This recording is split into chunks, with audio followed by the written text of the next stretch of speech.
First of all, author James Dashner is here. He created the thing you love.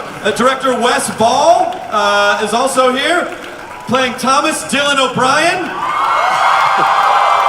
playing Brenda Rosa Salazar, playing, okay, good, you're coming on there. Ki-Hong Lee, as Newt, Thomas Brody Sangster, and then as Jorge, Giancarlo Esposito.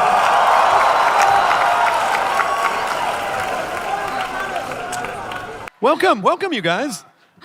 So let's first of all, congratulations to you. Well done, sir. Thank you. Are you? Is it seeing it ripped off the page and putting it up on the screen? Is this what you envisioned? It's the highlight of my career, man. I'm enjoying every minute of it. They do all the hard work. I just sit back and watch. Nice, Wes.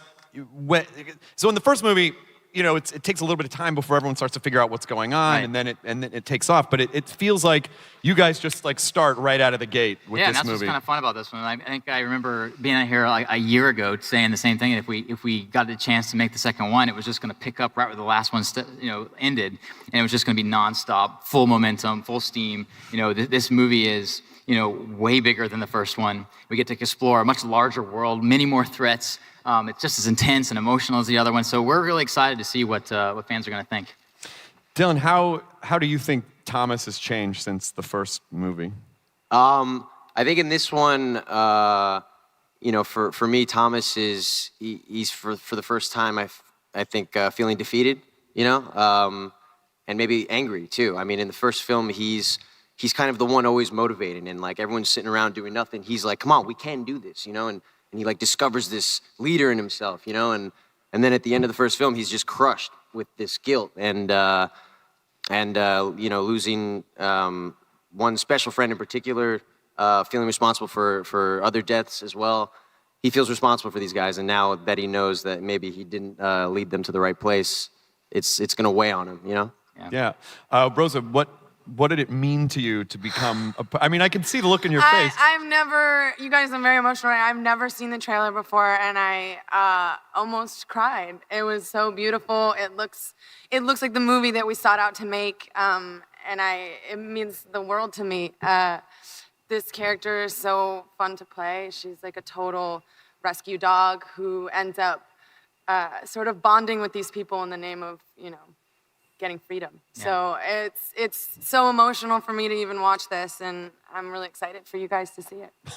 How's it been for you so far, Ki-Hong? It's been great. It's a dream come true. I mean, working together on a movie that you're really passionate about, and a story that's so well curated by Wes, and also getting a chance to work with these wonderful people, who I call friends.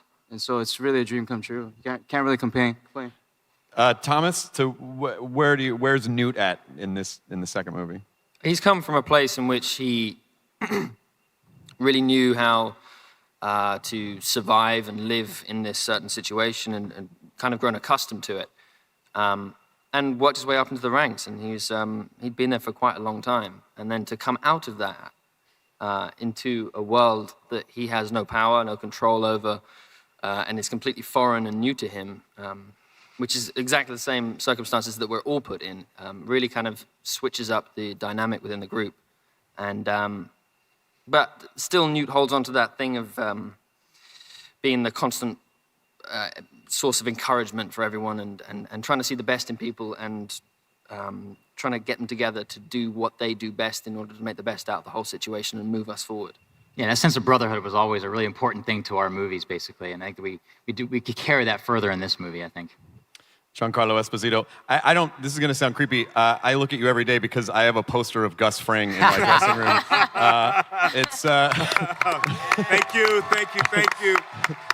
Someone did a depiction of Gus Fring moments after the thing. Oh, it's been a while. You die. I have very good doctors. And you're holding a teddy bear, and it's this artist's depiction. You're right next to my dressing room every day. I see your face. It's so wonderful. I see half of your face every day. It's an honor to be associated with such a great show and to have the opportunity to do that. And it's as great an honor to be a part of this film, Maze Runner. It's explosive, and I play a character named Jorge, who is equally as explosive as Gus Fring, with probably a little bit more of a heart.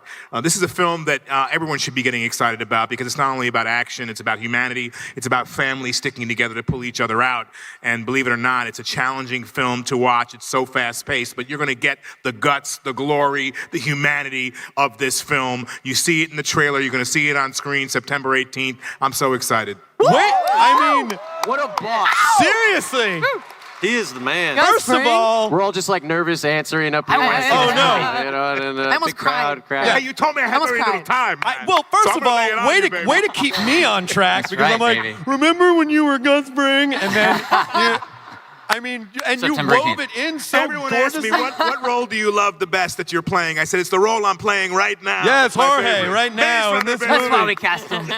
But Wes, let's talk a little bit more. I mean, are we going to start to learn some more of the motivations and some of the secrets behind Wicked and what's going on and what's behind the curtain? Yeah, that's the fun part about it is we get to kind of just, it was really important to me when we first went into this thing is we weren't just going to do a rehash of the first movie. We wanted this movie to feel totally different. We wanted to, just go into a whole new landscape and kind of explore new ideas and carry forward some of the questions that were sort of left lingering in the first one and just continue the story. So what's really cool is that this movie really does start exactly where the last one left off. So you could watch these two back to back, and it's this awesome, epic, 3-hour adventure. I mean, it's going to be really fun, I think, and sort of it still leaves some sort of new questions, basically, and some cool new twists and turns that are going to kind of pop up. I'm not going to give those away, but it's going to throw us into basically a really cool third movie, basically. And it's so when you're taking characters, a lot of characters that people already know, and they're very personal to people. Yeah. So what is your role, especially when you're working with James? How do you